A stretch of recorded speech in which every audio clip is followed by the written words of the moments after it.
And classes में आप सबका स्वागत है। आज हम प्रॉफिटेबिलिटी रेशियो के बारे में दोबारा बता रहे हैं, ठीक है नहीं? पहले भी बताया था, तो फिर आज ये प्रॉफिटेबिलिटी रेशियो में तुम्हें बताइए कि 5 तरह के रेशियो होते हैं। 4 पहले बताए थे, ऑपरेटिंग कॉस्ट, ऑपरेटिंग रेशियो भी बोलते हैं जिसे, या operating profit ratio, net gross profit, net profit और आरओआई, ठीक है नहीं? अब सबसे पहले ऑपरेटिंग कॉस्ट को लेते हैं। ऑपरेटिंग कॉस्ट या ऑपरेटिंग रेशो, कई बार एग्जाम में ऑपरेटिंग कॉस्ट रेशो दिखाएगा, कई बार खाली ऑपरेटिंग रेशो दिखाएगा, तो उसमें दोनों एक ही बात है। तो ऑपरेटिंग कॉस्ट जो हमारी वो रिवेन्यू फ्लो से डिवाइड कर दी और 100 से मल्टीप्लाई कर दी। इसके बाद सेकंड स्टेज हमारी आती है ऑपरेटिंग प्रॉफिट रेशो, प्रॉफिट जो निकालते हैं, ठीक है ना?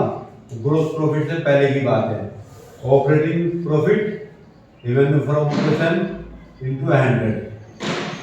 फिर थर्ड फार्मूला हमारा gross profit ratio, gross profit revenue from operation into 100।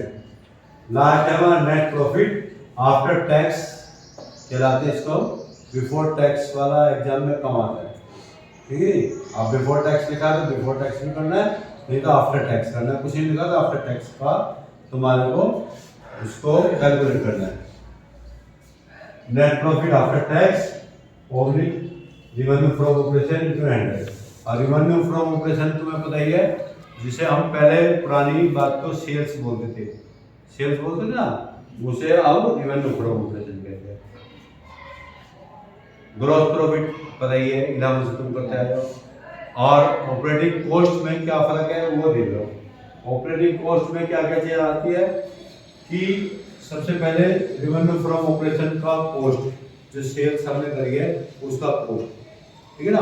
Purchase plus जो डायरेक्ट कुछ एक्सपेंसेस होते हैं, ऑपरेटिंग कॉस्ट आ जाती है ना, वो ऑपरेटिंग एक्सपेंसेस हो गए ना, जो डायरेक्ट ऑपरेटिंग एक्सपेंसेस होते हैं। मशीन चलाने के लिए ऑपरेटिंग मतलब इंडस्ट्री है, उसके अंदर हमारा परचेज रॉ मटेरियल लगा, मशीन चलाने में वेजेस जो डायरेक्ट लगी वो, परचेज माल लेकर आए हम, फ्रेट एंड कैरिंग लगा वो, ये सारे ऑपरेटिंग कॉस्ट एक्सपेंसेस मानते नहीं लगाने में करे तो नहीं, वो सारे ऑपरेटिंग एक्सपेंसेस मानते ना, ये सारे ऑपरेटिंग एक्सपेंसेस मिला के जो है ऑपरेटिंग कॉस्ट बनती है हमारी, ठीक है ना?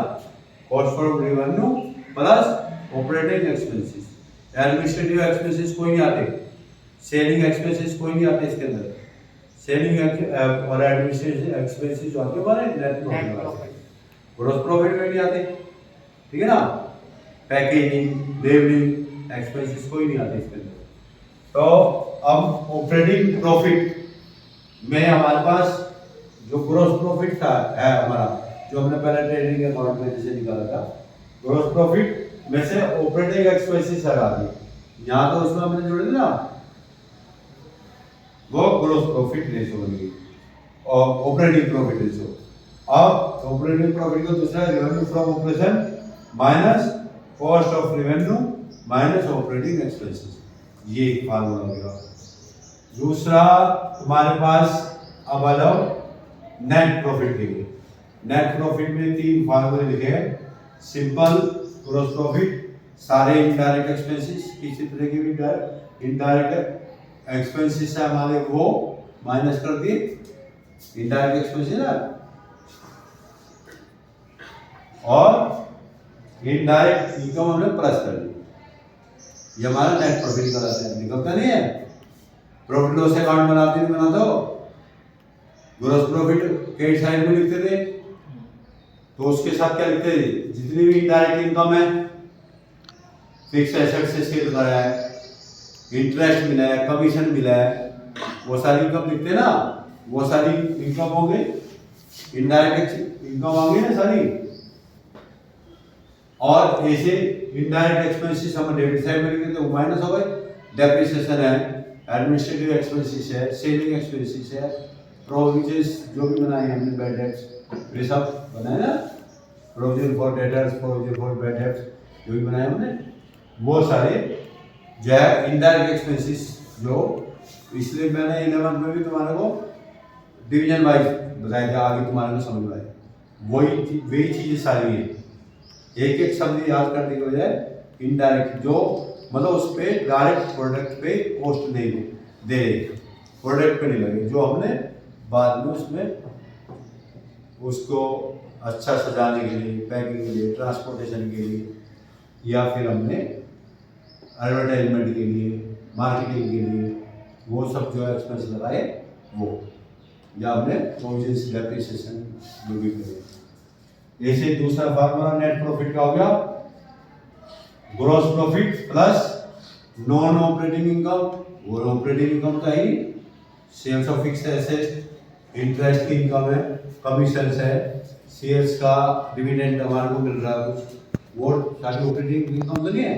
ऑपरेटिंग इनकम कौन सी होती है? हम यूजुअल दिन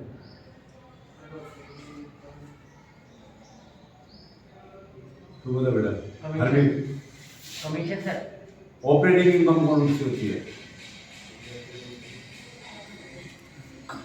कुछ आ रहा है। हाँ, जो माल हम डेली रेगुलरली बेचते हैं, खरीदते हैं, वो हम सेल्स रेवेन्यू फ्रॉम ऑपरेशन, वो हमारी ऑपरेटिंग इनकम होती है। जो उसके अलावा अब जैसे तुमने कोई बिजनेस करा, बुक सेलर की दुकान है, तो बुक के बेचने खरीदने के लिए जो भी इनकम आएगी वो ऑपरेटिंग इनकम है।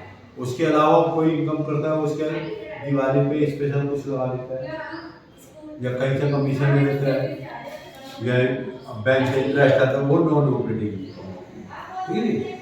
वो सारी ऑपरेटिंग इनकम। ऑपरेटिंग का मतलब जो हमारा ऑपरेशन का काम, मेन काम है, ठीक है ना।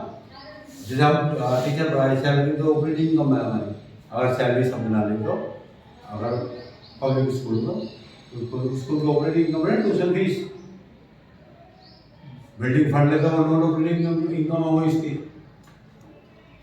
इसमें एनपीओ है, लेकिन फिर भी अगर हम उसको बिजनेस हाउस की तरह देखें, या तुम्हारे कुछ भी काम कर रहे हो, जो काम हम रेगुलर बेस पे कर रहे हैं, माल का सेल परचेज का, वो ऑपरेटिंग हमारा, उसकी इनकम। अब उसमें से क्या माइनस कर दी? ऑपरेटिंग एक्सपेंसेस और नॉन ऑपरेटिंग एक्सपेंसेस, ठीक है। ऐसे ही अब तीसरा ऑपरेटिंग प्रॉफिट। अगर हमारा ऑपरेटिंग प्रॉफिट दे रखा है, क्योंकि एक बार क्वेश्चन में दिया था ना कि हमारा इतना ऑपरेटिंग प्रॉफिट एक्स मानते थे, करंट रेशो में था, लिक्विड रेशो में था, ऐसे यहाँ पे ऑपरेटिंग प्रॉफिट दे रखा है, नॉन ऑपरेटिंग इनकम प्लस कर दी, ठीक है ना। ऑपरेटिंग प्रॉफिट है ना, तो फिर वही ग्रॉस प्रॉफिट भी बनाना है हमारे को, नेट प्रॉफिट बनाना है ना, तो सारी नॉन ऑपरेटिंग इनकम कर ली और नॉन ऑपरेटिंग एक्सपेंसेस हमने माइनस कर दिया। ये सारे हो गए फार्मूले, ठीक है ना। इस फार्मूले में कुछ समझना है तो समझो, फिर मैं एक आध क्वेश्चन कराता हूँ, समझ इसमें कुछ।